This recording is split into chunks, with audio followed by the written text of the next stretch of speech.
गुज़श्ता से पेवस्ता अल्लाह रब्बुल आलमीन के अर्श का साया पाने वाले खुश नसीब लोगों में से पहला अल-इमामुल आदिल हुक्मरान, उससे मुताल्लिक़ गुज़श्ता जुमा में हमारी तफसीलन बात हुई थी।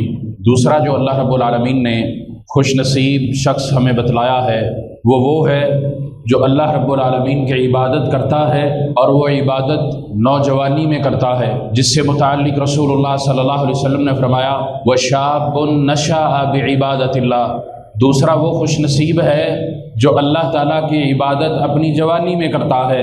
इमाम इब्न हजर रहमहुल्लाह इससे मुताल्लिक़ ये तफसील ज़िक्र करते हैं कि अल्लाह तबारक व तआला ने अर्श के साए में खुश नसीब लोगों में से नौजवान का जिक्र ही क्यों किया? नौजवान को इस बात की तरगीब इसी से क्यों दिलाई गई कि वो अपनी जवानी में अल्लाह की इबादत करे, अल्लाह की फर्मा बरदारी में अपनी जवानी को गुजारे। इमाम इब्न हजर रहमहुल्लाह लिखते हैं कि अल्लाह तबारक व तआला ने इंसान को उसकी ताकत, उसकी बड़ाई, उसकी क़ुव्वत, उसका इख्तियार, उसकी फ़ैसला साजी, ये सारी की सारी जवानी में उसको दी है कि वो इन तमाम चीज़ों पर कुदरत रखता है, ताकत रखता है, अपने बारे में फ़ैसला करने का इख्तियार रखता है, अपने अच्छे और बुरे से मुताल्लिक़ बाखूबी वाकिफ़ है। इसलिए अल्लाह रब्बुल आलमीन ने उसकी इस उम्र की गई इबादत को अर्श का साया नसीब फरमाया है।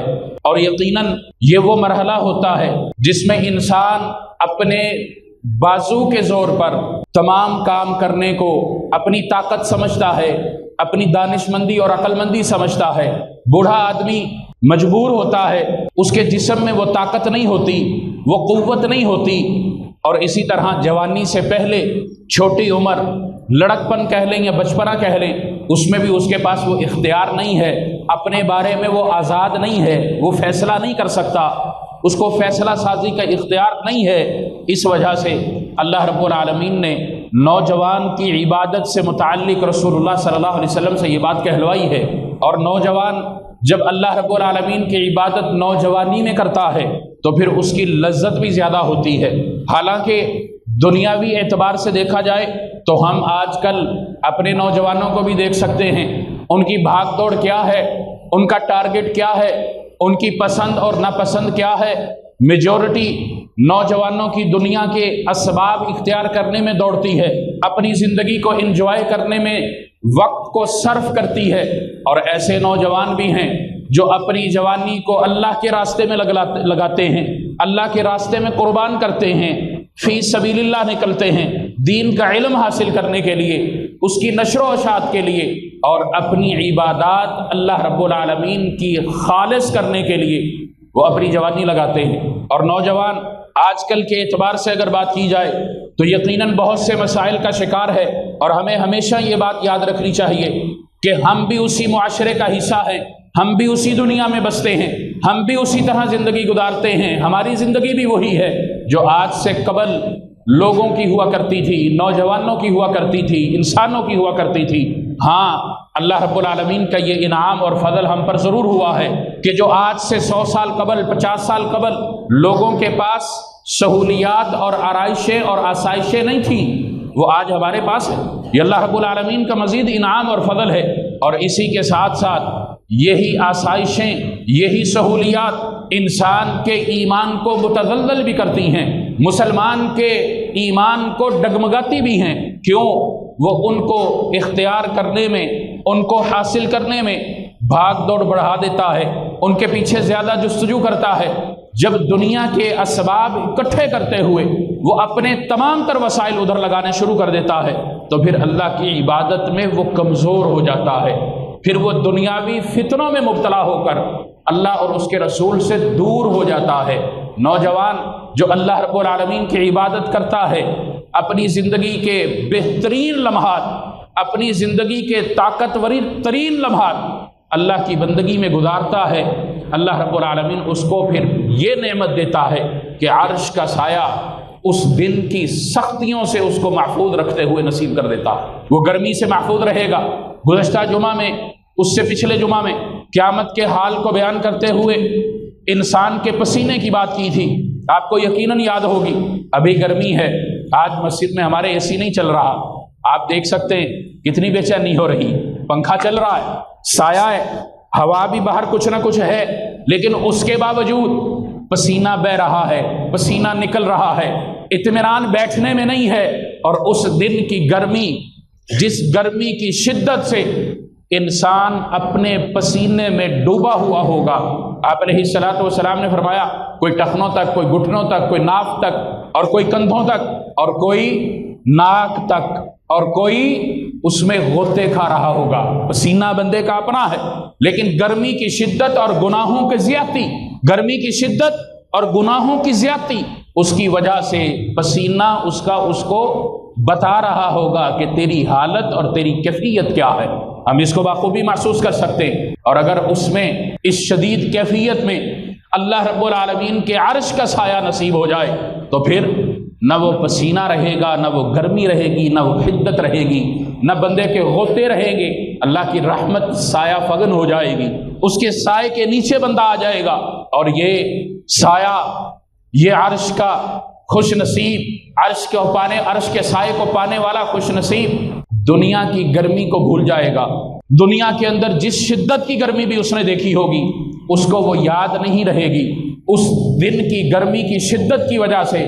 और इसी तरह इस दुनिया की गर्मी की शिद्दत में जो साया और जो ठंडक बंदा महसूस करता है, इन सहूलियात का फ़ायदा उठाते हुए वो अपने आप को सहूलत देता है, उस अर्श के साए में इन तमाम तर सहूलियात को भी वो भूल जाएगा। ये सहूलियात भी कम तर हो जाएगी, वो ऐसा साया होगा। लेकिन उसको पाने के लिए जुस्तजू है, मेहनत है, उसके लिए भाग दौड़ है।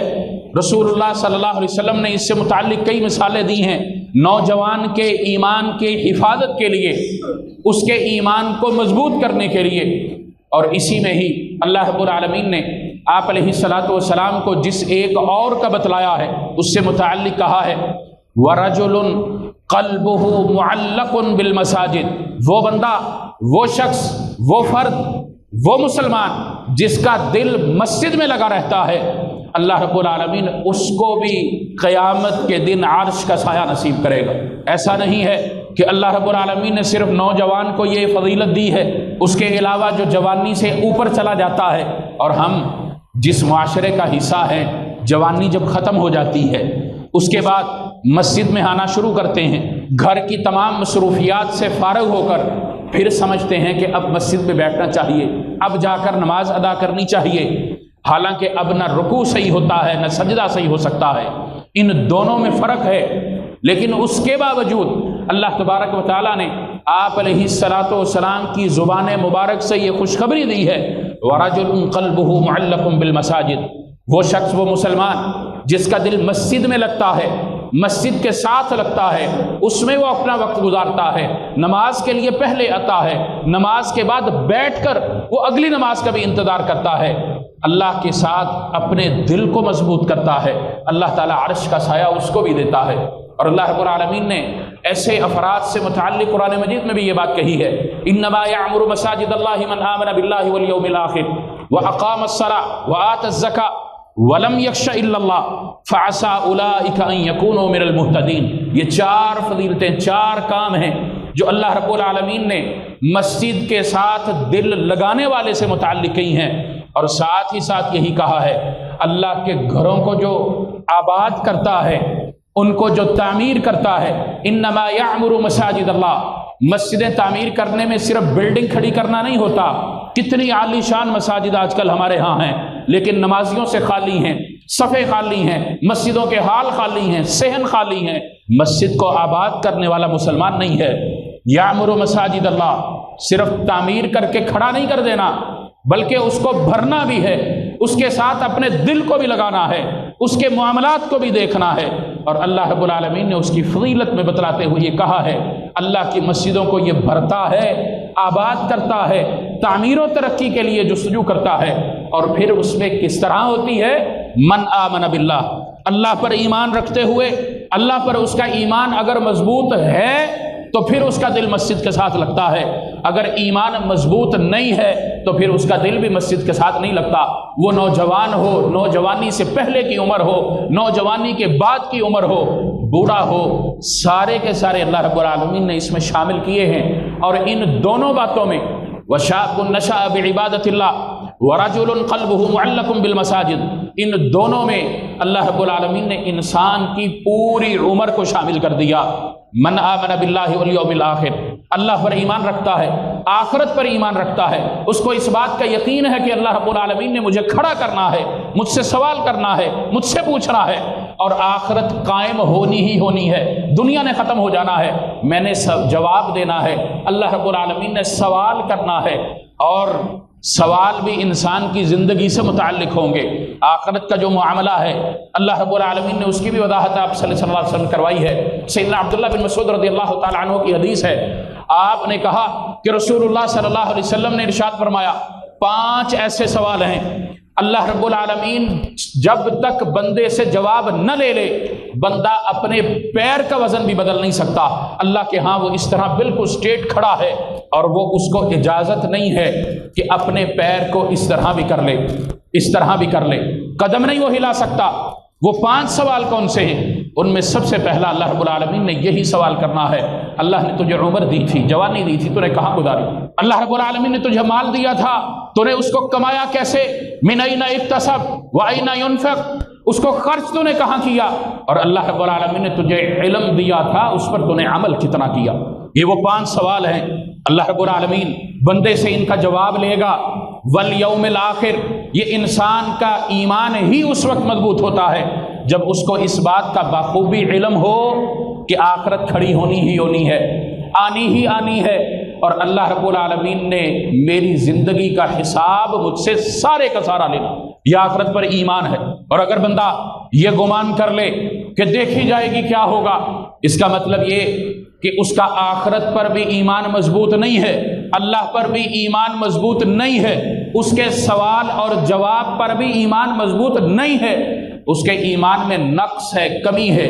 और जब ईमान में नक्स और कमी हो तो फिर इंसान के आमाल क्या रह जाते हैं? उसके अमल कमज़ोर हो जाता है, वो अपनी इबादत में पीछे रह जाता है, वो अल्लाह के यहाँ अपनी इबादत का बदला नहीं ले पाता। और अगर उसका ईमान मजबूत है, उसका अमल मजबूत होता है, और उसका सिर्फ अमल मजबूत ही नहीं होता बल्कि उस अमल में इजाफा भी होता है। क्यों? वो ये समझता है कि मैंने जो इबादत कर ली है, मुझे इल्म नहीं है कि वो महफूज भी है या नहीं, मैंने जो इबादत कर ली है वो मेरी आखिरत के लिए कम है। इसी तरह जिस तरह दुनिया में बंदा वसाइल इकट्ठे करता है, वो कहता है अभी कम है। रसूलुल्लाह सल्लल्लाहु अलैहि वसल्लम मिसाल दी है, कई सारी मिसालें मौजूद हैं।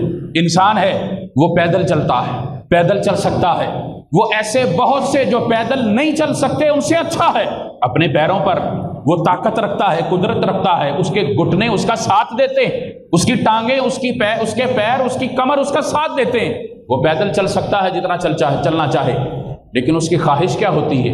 मुझे सवारी मिल जाए। पैदल है वो चाहता है मुझे साइकिल मिल जाए, साइकिल है वो चाहता है मुझे मोटरसाइकिल मिल जाए, मोटरसाइकिल है वो चाहता है मुझे गाड़ी मिल जाए, गाड़ी छोटी है मेहरान है वो चाहता है नहीं आल्टो मेरा मिल जाए, वो वाली है वो चाहता है उससे बड़ी मिल जाए, बड़ी मिल गई कहता बड़ी मिल जाए।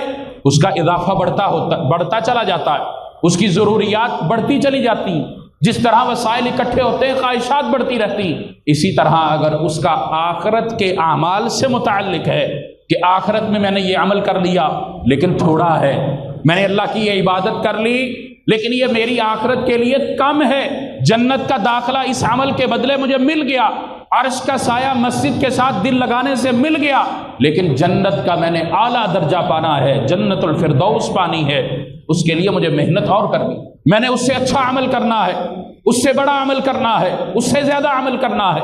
ये हिर्स ईमान को बढ़ाती है, ये हिर्स ईमान के लेवल का जायजा लेती है, ये हिर्स यौमे आखिरत पर, यौमे जजा और सजा पर ईमान को मजबूत करती है। और अल्लाह रब्बुल आलमीन ने बंदे से ये पूछना ही पूछना है। मोहम्मद रसूलुल्लाह सल्लल्लाहु अलैहि वसल्लम के फरमान से हमें ये बात पता चलती है। इसका नक्शा देखने के लिए मैं दुनिया की अदालत की मिसाल आपके सामने रख देता हूँ। एक सेशन जज होता, छोटा सा कमरा है, क्या इख्तियार उसके पास बनिस्बत बाकियों के? इब्तदा है ना, चलें उसको भी हम छोड़ दें, नीचे आ जाते हैं मजिस्ट्रेट के पास। क्या होता है उसके अहाता अदालत का, कमरा अदालत का मंजर क्या होता है? किसी को आपस में गुफ्तगू करने की इजाजत होती है? किसी का मोबाइल बज जाए उसको इजाजत होती? हाँ कोई अच्छा है वो कह देता है मोबाइल बंद कर लो, बाहर चले जाओ। वरना क्या होता है? توہین عدالت یہ دنیا کی عدالت ہے، اور چھوٹی ترین ابتدائی سپریم کورٹ کی بات نہیں کی، نظام فیصلے کے سب سے پہلا جو سٹیپ ہے اس میں انسانوں کے ساتھ انسانوں کا معاملہ ایسا ہے۔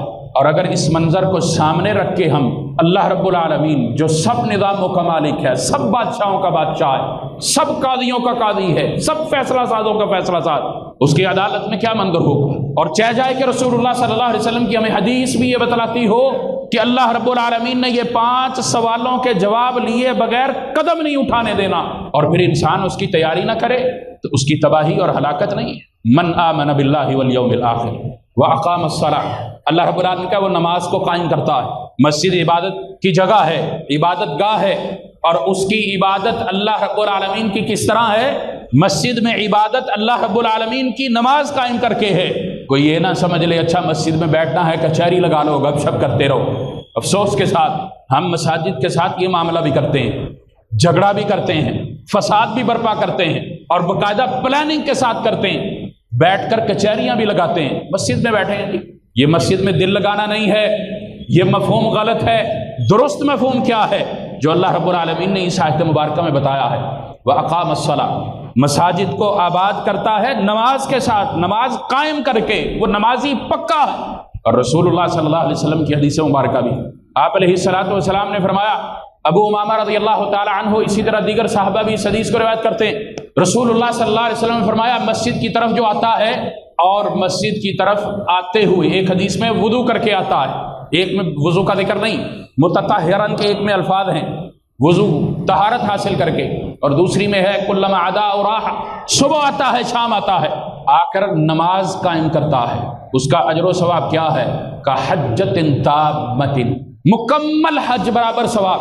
اور دوسری حدیث میں ہے کہ محرم احرام باندھا ہوا حاجی جس طرح وہ اللہ کے گھر کا حج کر کے اجر و ثواب پاتا ہے، اس طرح اللہ اس کو اجر دیتا ہے۔ اور ایک حدیث میں ہے فرض کے لیے آتا ہے تو حج کا ثواب ہے، نفل کے لیے آتا ہے تو کعمرۃ تامۃ، اس کو مکمل عمرے کا اجر ہے، اس کو مکمل عمرے کا اجر ہے اگر وہ نفل نماز کے لیے مسجد میں آتا ہے۔ ہاں رسول اللہ صلی اللہ علیہ وسلم نے نفل کا اہتمام گھر میں کرنے کا کہا، لیکن مسجد میں بھی پڑھنے کی اجازت ہے۔ اب تیاری کیا ہے، کتنا مشکل کام ہے، اور فضیلت ہر قدم کی بھی آپ صلی اللہ علیہ وسلم نے بتلائی۔ مسجد کی طرف ایک ایک قدم اٹھتا ہے اس کو اجر و ثواب ملتا، بڑی بڑی فضیلت ہے۔ اور ان ساری فضیلتوں کا اختتام کیا ہے؟ عرش سایہ، عرش کا سایہ نصیب، اللہ رب العالمین کے عرش کا سایہ اس کو نصیب ہوتا ہے۔ اللہ رب العالمین نے دوسری بات بھی یہاں کی، وَآتَ الزَّکَاۃ، وہ زکوٰۃ کی ادائیگی کرتا ہے، اور پھر وَلَمْ يَخْشَ إِلَّا اللَّهُ، اس کو دنیا میں کسی کا ڈر نہیں ہے سوائے اللہ کے، وہ عبادت کرتا ہے اللہ کے لیے خالص، وہ کسی کو دکھانے کے لیے عبادت نہیں کرتا، وہ مسجد کی آباد گاری کسی کو دکھانے کے لیے نہیں کرتا، وہ مسجد کی محنت اور مشقت کسی کو دکھانے کے لیے نہیں کرتا، بلکہ کیوں کرتا؟ اللہ کے خوف سے، اللہ کے ڈر سے، اللہ سے اجر کے حصول کے لیے، اللہ کو راضی کرنے کے۔ وَلَمْ يَخْشَ إِلَّا اللَّهُ، اور اللہ نے پھر انعام کیا دیا؟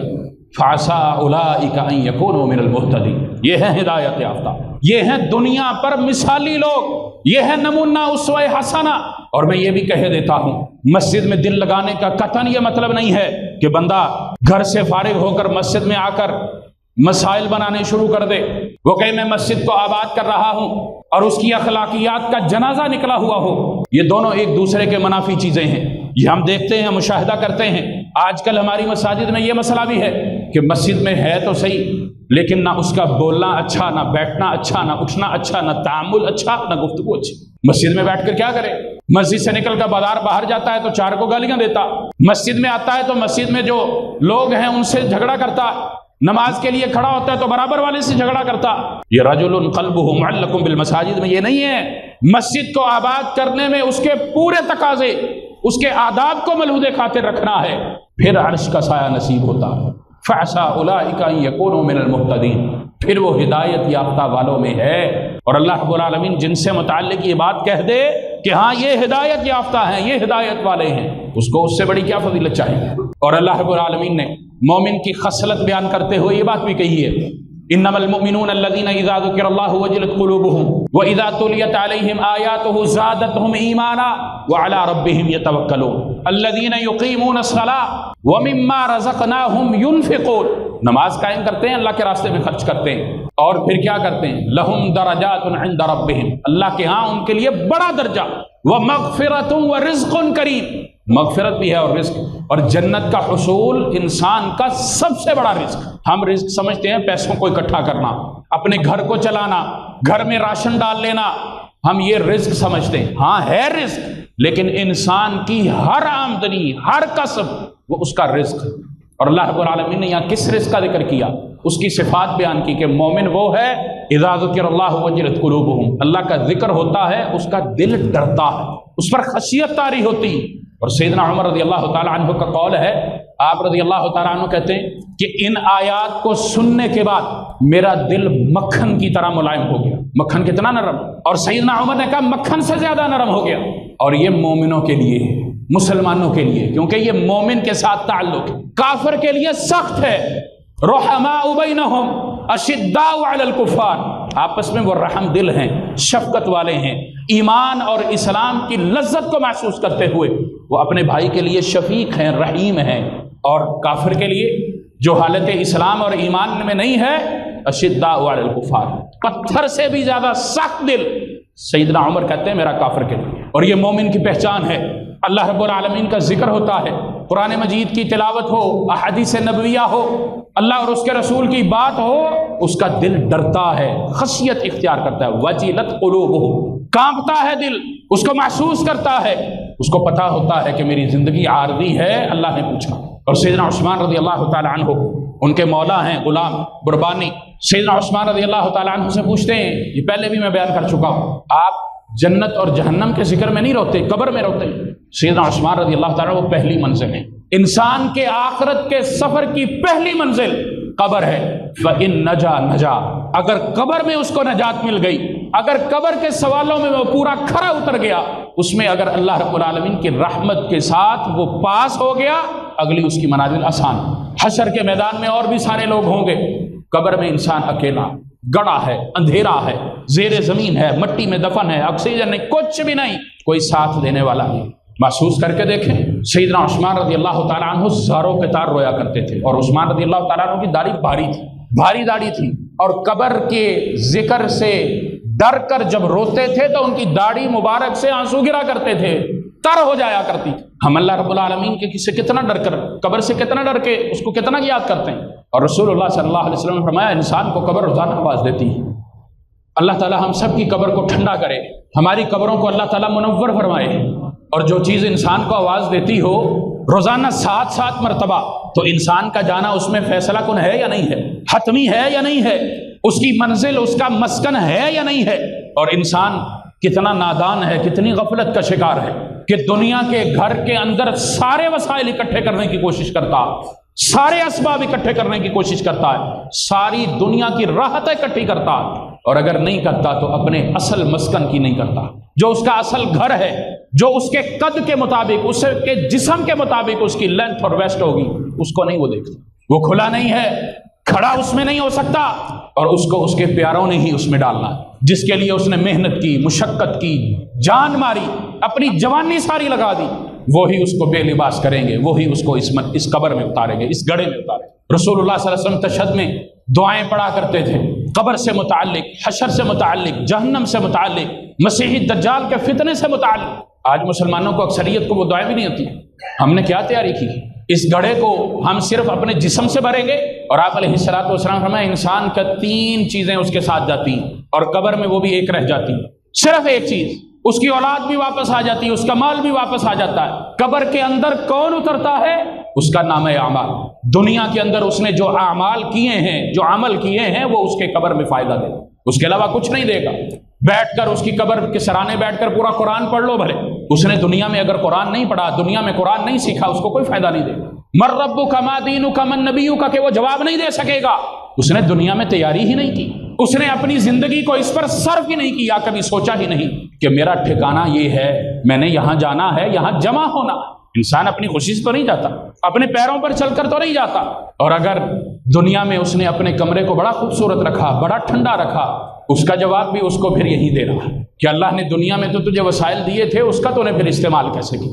من این اکتسب و این انفق، کمایا کہاں سے، خرچ کہاں سے کیا؟ یہ سوالوں کے جواب ہم نے آج تیار کرنے ہیں، اور اگر آج تیار نہ ہو سکے تو پھر قبر میں اور کوئی کام نہیں آئے گا۔ پچھلے جتنا مرضی دھکا مارتے رہے، وہ دھکا بھی تو اللہ نے پہنچانا ہے نا، وہ فائدے بھی تو اللہ نے دینے ہیں، اور صاحب ایمان کو فائدے ملیں گے، جو صاحب ایمان نہیں اس کو کوئی فائدہ نہیں۔ رسول اللہ صلی اللہ علیہ وسلم نے اللہ رب العالمین کے ایک بندے کا ذکر اللہ کی مرضی سے بیان کیا۔ اللہ رب العالمین ایک جنتی کو جنت میں داخل کرنے کے بعد اس کا درجہ بڑھا دیتا۔ بندہ پوچھتا ہے اللہ یہ کیا؟ اللہ رب العالمین بتاتا ہے یہ تیری اولاد ہے، اس تیری اولاد نے جو تیرے لیے صدقہ جاریہ تو بنا کر آیا، اپنے لیے صدقہ جاریہ بنا کر آیا، وہ تیرے لیے صدقہ جاریہ بنی، اس نے تیرے لیے دعا کی، اس کا بدلہ یہ نیک اولاد۔ لیکن اس اولاد کی پرورش دین پر کریں گے، اس کو نیک بنا کر جائیں گے تو صدقہ جاریہ ہو، ورنہ کسی کے کہنے پہ تو صدقہ جاریہ نہیں ہوگی۔ مولوی صاحب آ گئے، تیرے ابا جی خواب میں آئے تھے، ان کو کپڑے چاہیے، وہ ننگے تھے، مولوی صاحب کو کپڑے چاہیے نا، من گھڑت کہانی گھڑ لی۔ اور کوئی دانش مند ہوتا ہے وہ پھر آگے سے جواب بھی دیتا ہے بھی ابا میرا ہے، تیرے خواب میں ننگا وہ بھی کیوں آیا، تو خود نپٹ۔ یہ صدقہ جاریہ نہیں ہے۔ صدقہ جاریہ وہ ہے جو انسان اپنے ہاتھوں سے کر جائے اور پھر اللہ رب العالمین نے رہتی دنیا تک اس کا اجر رکھا۔ عرش کے سائے کے نصیب میں اللہ تعالیٰ نے اس کا بھی ذکر کیا، وَرَجُلٌ يَتَصَدَّقْ بِيَمِينِهِ، دائیں ہاتھ سے خرچ کرتا ہے، اللہ کے راستے میں خفیہ طور پر خرچ کرتا ہے، اور اس نے خرچ کیا کیا؟ ما ينفق شماله ما لا يعلم ينفق شماله، اس کا بایاں نہیں جانتا کہ اس نے کیا خرچ کیا۔ ایسے لوگ بھی عرش کے سائے میں اللہ رب العالمین نے رکھے۔ اور اسی طرح اللہ رب العالمین کے لیے محبت کرنے والا، وَرَجُلٌ تَحَابَّا فِي اللَّهِ، اللہ رب العالمین کی خاطر محبت کرنے والا اور اللہ کی خاطر نفرت کرنے والا، وذکر اللہ، اللہ رب العالمین کا ذکر کرنے والا، اور اس ذکر کی وجہ سے ففاضت عیناہ، اس کی آنکھیں نم ہو جائیں۔ عرش کے سائے میں اللہ اس کو بھی رکھتا ہے، اللہ کا اس کا ذکر کیا، اللہ سے ڈر کر اس کی آنکھیں نم ہو گئی۔ اور رسول اللہ صلی اللہ علیہ وسلم نے دو آنکھیں اللہ رب العالمین ان پر جہنم کی آگ کو حرام کرا دیتا، وہ آنکھ، وہ عین جو اللہ کے ڈر سے روئی، آنسو بہے، اور وہ آنکھ جو اللہ رب العالمین کے راستے میں جاگ کر پہرا دیتی رہی، رات کو سوئی نہیں، پہرا دے رہی۔ یہ دو آنکھیں اللہ رب العالمین نے اس پر جہنم حرام کرا دی۔ کب؟ جب اللہ کے لیے، دکھلاوے کے لیے نہیں۔ وَرَجُلٌ عَيْنَاهُ فَفَاضَتْ عَيْنَاهُ، اس کی آنکھیں رو پڑی اللہ کے خشیت سے، اللہ کے ڈر سے۔ آپ علیہ الصلوۃ والسلام نے اس پر بہت ساری مثالیں دی۔ اللہ رب العالمین کے لیے جس نے ڈر کر گناہ چھوڑ دیا، وہ اصحاب کہف کا واقعہ موجود ہے۔ اللہ کے لیے نکلے تھے نا، نحن نقص علیک نبأهم بالحق، اللہ رب العالمین نے ذکر کیا ان کا۔ اور اسی طرح اصحاب الغار کا بھی ذکر کیا، اس میں ایک کیا، تین میں سے ایک کیا تھا؟ قدرت تھی، طاقت تھی، اللہ کے لیے چچا ذات پسند تھی، چچا کی بیٹی پسند تھی، اس نے کہا 100 دینار دے پھر قریب آنے دوں گی، محنت مشقت کر کے اکٹھے کر کے لے آیا، اس نے کہا اللہ سے ڈر، چھوڑ کر چلا گیا۔ اللہ رب العالمین کے ڈر سے اس نے گناہ چھوڑا، اللہ رب العالمین کا عرش کا سایہ۔ اور اسی طرح رسول اللہ صلی اللہ علیہ وسلم کے صحابی عبداللہ بن عمرو بن عاص رضی اللہ تعالیٰ عنہما اس حدیث کے راوی ہیں، طویل حدیث ہے، مختصراً مرثد بن ابی مرثد ہے۔ آپ صلی اللہ علیہ وسلم کے پاس آ کر پوچھتے انکحوا مع عناق، اللہ کے رسول صلی اللہ علیہ وسلم میں کیا نکاح کر لوں عناق کے ساتھ؟ عناق یا عناق دونوں لفظ، اللہ کے رسول صلی اللہ علیہ وسلم خاموش رہے۔ اور یہ مرثد کیا کرتے تھے؟ مرثد بن ابی مرثد سا کے ساتھ مکہ میں جاتے تھے، مسلمان قیدیوں کو اٹھا کر مدینہ لاتے تھے۔ مشرکین جو مسلمانوں کو قیدی بناتے تھے، یہ ان کو اٹھا کر لاتے تھے۔ اور یہ عناق کون تھی؟ مشرکہ تھی، اسلام سے پہلے، اسلام قبول کرنے سے پہلے مرثد کی محبوبہ تھی، معشوقہ تھی۔ ہم کہتے ہیں نا عشق، عشق لفظ صحیح نہیں، بہرحال موضوع الگ ہے۔ پسند کرتی تھی، آپس میں تعلق تھا۔ مرثد مسلمان ہو کے مدینہ چلے گئے، واپس آئے ایک مسلمان قیدی کو اٹھانے چھڑوانے کے لیے۔ رات چاندنی والی ہے، روشنی والی ہے، دیوار کی اوٹ میں چھپتے ہیں اور عناق سایہ پہچان لیتی ہیں۔ کہتے ہیں محبوب کے ساتھ بڑا تعلق ہوتا ہے، اس کی پہچان بڑی ہوتی، اس کی خوشبو دور سے آ جاتی۔ مرثد کا سایہ عناق پہچانتی، کہتی مرثد ہو؟ ہاں مرثد ہوں، آؤ رات پھر میرے پاس بتاؤ۔ مرثد نے کیا جواب دیا؟ اسلام نے، دین نے، شریعت نے، محمد نے، اللہ نے زنا کو حرام قرار دیا۔ خواہش پوری نہیں ہوئی، معشوقہ محبوبہ کی، اس نے شور مچا دی۔ مرثد کہتے ہیں 8 افراد میرے پیچھے بھاگے، میں بھی دوڑ پڑا، ایک پہاڑی کی اوٹ میں بیٹھ گیا، چھپ گیا۔ وہ میرے اتنا قریب تھے کہ انہوں نے کھڑے ہو کر پیشاب کیا اور چھینٹے مجھ پر آئے۔ اللہ رب العالمین ان کی آنکھوں کو اندھا کر دیا، نہیں دیکھ سکے مرثد کو۔ ڈھونڈ کے تلاش کر کے واپس گئے، میں بھی پیچھے چل پڑا۔ وہ آگے گئے، میں پیچھے اپنے قیدی کو اٹھا کر میں آ گیا۔ قیدی بھاری تھا، کہتے بڑا مشکل ہوا اٹھانا، اٹھا کر میں لایا، اس نے بھی مدد کی، اس کی بیڑیاں بندھی تھیں، پھر اس کی بیڑیاں میں نے اذخر مقام پر آ کر کھولی۔ آپ صلی اللہ علیہ وسلم کے پاس مدینہ لے آئے، اپنے مشن میں کامیاب ہو گئے۔ गुनाह से भी बच गए, ईमान भी महफूज रखा, कार्रवाई भी पूरी की। रसूलुल्लाह सल्लल्लाहु अलैहि वसल्लम के पास आकर फिर सवाल करते हैं, अल्लाह के रसूल दिल में ख्वाहिश तो थी, ताल्लुक पहले का, क्या मैं अनाक से निकाह कर लूँ, हराम से बच जाऊँ? आप सल्लल्लाहु अलैहि वसल्लम खामोश रहे। अल्लाह रब्बुल आलमीन ने यहाँ तक कि ये आयत उतार दी, अज़्ज़ानी वज़्ज़ानियतु ला यनकिहुहा इल्ला ज़ानिन औ मुशरिक व हुर्रिम ज़ालिका अलल मुमिनीन। मोमिन के लिए जानिया मुशरिका अबदी हराम। जानी मोमिन से नहीं हो सकती, मुशरिका जानी मोमिन से नहीं हो सकती, मोमिन से उसका निकाह नहीं हो सकता, मरसद ने उसके बदनामी नहीं। यह है इस्लाम, यह है अर्श का साया पाने वाले, अर्श इलाही का साया पाने वाले खुश नसीब। ये कुर्बानियाँ देना पड़ती हैं, अपनी मोहब्बतों को कुर्बान करना पड़ता है, दीन पर, शरीयत पर सब कुछ लुटाना पड़ता है, फिर ये फजीलतें मिलती हैं। और यही बात गार वाली, किस तरह दुआ अल्लाह से की। हम कहते हैं अल्लाह से दुआ करते हैं, पूरी नहीं होती भी, कैसे पूरी होगी? तेरा खाना पीना ही हलाल नहीं, तो अल्लाह से खालिस होकर ही नहीं मांगता, अल्लाह रब्बुल आलमीन कैसे तेरी मुश्किलात दूर करे? तो इम्तिहान में है। हाँ, मोमिन है तो अल्लाह तुझे सब्र भी देगा।